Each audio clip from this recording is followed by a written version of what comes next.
Naglabas ng saloobin ang unkabogable star na si Vice Ganda ukol sa pagiging komedyante sa kasalukuyang panahon.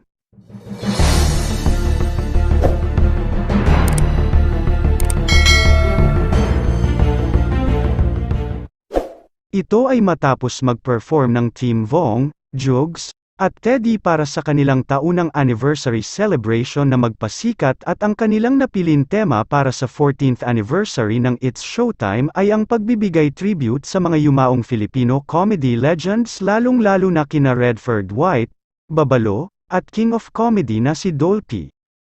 Umani ng mga positibong komento ang naging performance ng Team JTV at maski si Vice ay aminadong naantig matapos niyang makita ang mga taong nagbigay daan at oportunidad sa mga kasalukuyang komedyante na ipamalas ang kanilang talento at pagpapasaya sa madlang dabarkads.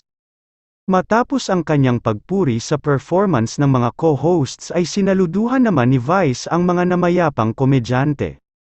Tsaka dati nung panahon nila, mahirap nang magpatawa noon, pero grabe yung hirap magpatawa ngayon, pagbabahagi ni Vice. Aniya, may mga pagkakataon raw na kapag nanonood siya ng lumang comedy movie or series ay natatawa siya sa mga lumang estilo ngunit napapatanong rin siya sa sarili niya ng nakakatawa yan paano pag sinabi ko ngayon yan, anong mangyayari sakin, paano pag ginawa ko ngayon yan, anong mangyayari sakin. Sabi pa ni Vice, ang sarap magpasaya ng mga Pilipino pero lately, ang hirap nyo ring pasayahin, konting kibot, konting utot, mayroong pangit na reaksyon, ang hirap-hirap magpatawa ngayon. Nakakatuwa na makita yung maraming litrato ng mga komedyante. Sabi ko, ang sarap sa pakiramdam, ang daming komedyante. Hiling rin ni Vice na sa kabila ng hirap ng pagpapatawa ay patuloy pa ring dumami ang mga taong magnanais na pasukin ang larangang ito.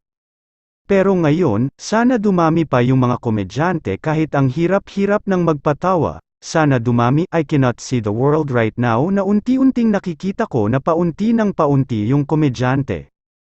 Kasi in reality, mas kailangan natin ng komedya sa ngayon pero nahihirapan yung komedyang ibigay ang gusto nila dahil ang hirap magpasaya, dahil ang dami ng pinaniniwalaan ng mga tao ngayon and that is the sad reality, sabi ni Vice. Marami naman ang nagbigay suporta sa naging pahayag ng unkabogable star. Always remember Mimi Vice that madlang people is always here for you to support you, we love you Mimi. Sabi ng isang netizen, hirit naman ng isa, Hi Vice, we appreciate you so much. Mahirap na magpatawa yes but still you're always there para pasayahin kami araw-araw kahit sobrang hirap na, we love you so much Vicey. I love you Vice, thank you sa pagpapasaya.